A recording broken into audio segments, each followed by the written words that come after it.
Okay, so we're going to be mixing a complementary palette, and it doesn't matter which complementary pair you're going to use, but for this demonstration I'm going to be mixing orange and blue as my complements. And you can keep them separate, but it's also a good idea to make mutes with them. So that's what I'm doing. I'm using my picture reference, and I tried to get a complementary pair that was closest to what I see in the photo. And here's the photo that I'm using.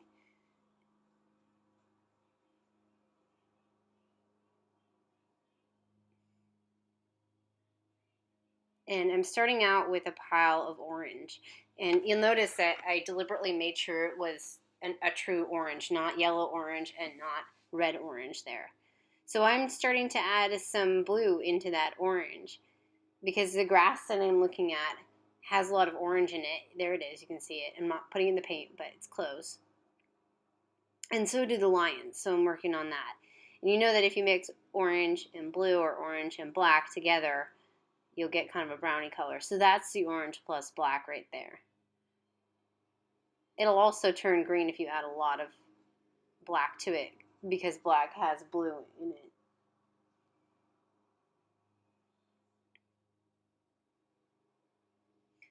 So I'm holding it up to the paper, trying to match the color.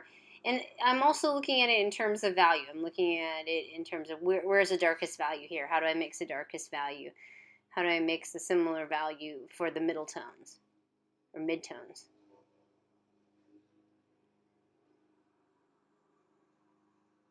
So you can add black or white, so you can make your colors, shades, or tints to your complementary pair. That gives you a whole lot of variety.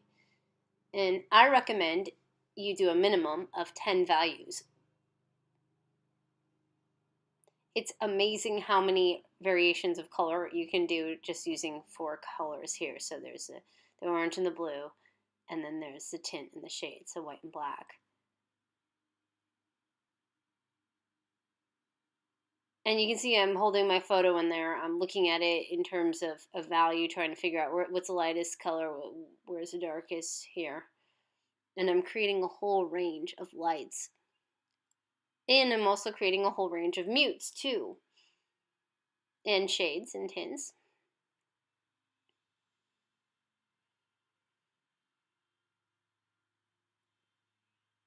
And I'm getting some that are warmer, some colors that are warmer, and some that are cooler. And I'm trying to keep track in my mind which one belongs to what. So like the oranges, those are going to belong to the lions. The bluer shades of orange, the kind of the yellow browny green will belong more to the grass.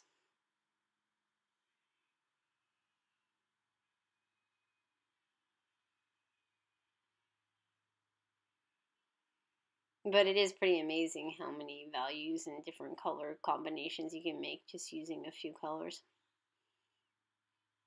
And I like to mix colors, so for me, it's an enjoyable process. Watching it now, it looks like, oh, that's a lot of time. It's inconvenient, but it actually does save you time later. You don't have to mix as you go. You have all these colors already set out. I mean, you still might have to adjust it a little bit, but at least you have some of these set out. And there's the blue and the orange together, and I'm adding a little bit of white to it, making it a tint, so it's a neutral plus a little bit of white there.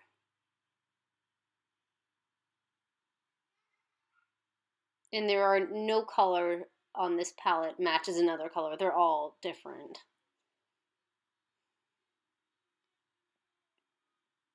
So there are shades of orange, there are shades of kind of green, and there are bluish shades here. Because I can remember, I can use pure blue too. I don't think I do in this one though. I think I'm adding a little bit of orange even to the blue, and that's going to be the water that I'm making there. And I have a little separate area for each one. So the lion palette is kind of separate from the grass. The water is separated from the other things, so I can keep track of what is what.